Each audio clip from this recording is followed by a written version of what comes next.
Good afternoon, members of the media, and thanks for your patience and indulgence. We have convened today's briefing to give you the outcomes of the National Executive Committee that we held from Friday up until today. The Deputy Secretary General is going to present those outcomes and will also take questions from yourselves immediately afterwards. Over to you, DSG. Thank you very much. Good afternoon, ladies and gentlemen of the media, and I hope you all have had COVID-free moments and your families are all safe.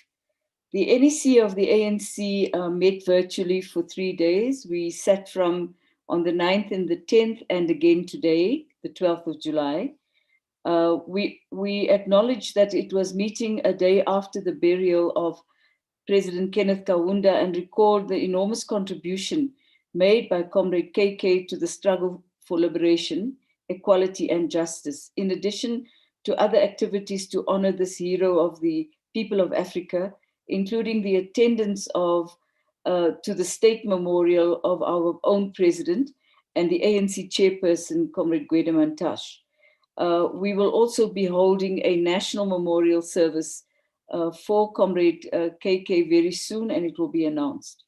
We also dip our heads in remembrance of all South Africans whose relatives and friends and loved ones who have passed on during the course of the COVID-19 pandemic.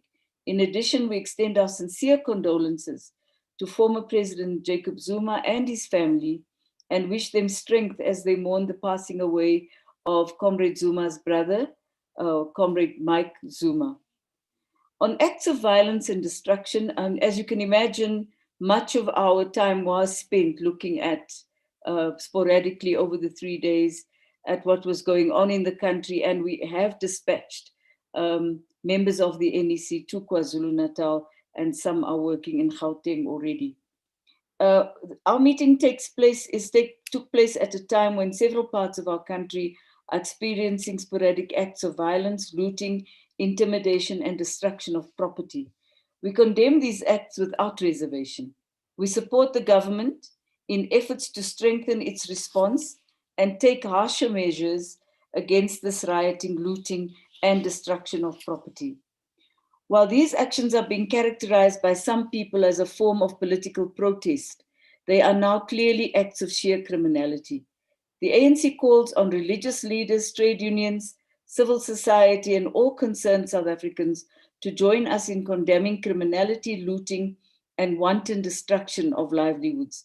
The current violence in parts of KwaZulu-Natal and Gauteng is having damaging effects on the economy and livelihoods. A number of business organizations have registered their concerns with the widespread vandalism and destruction.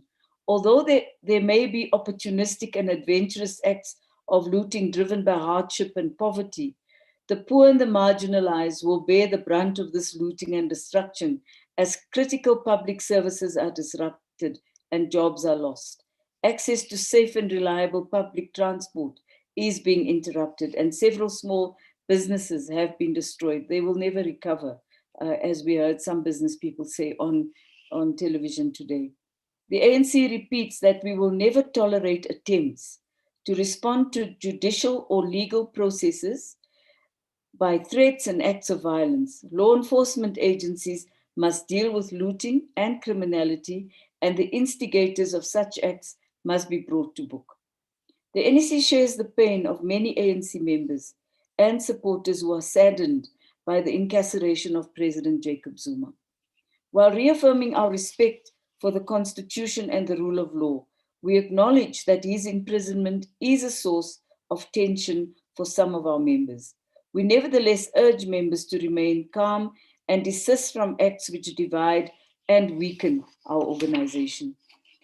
The NEC reaffirms our support for the ANC leadership in both KwaZulu-Natal and Gauteng and instructs our deployees to these provinces to prioritize their engagements with structures in the province.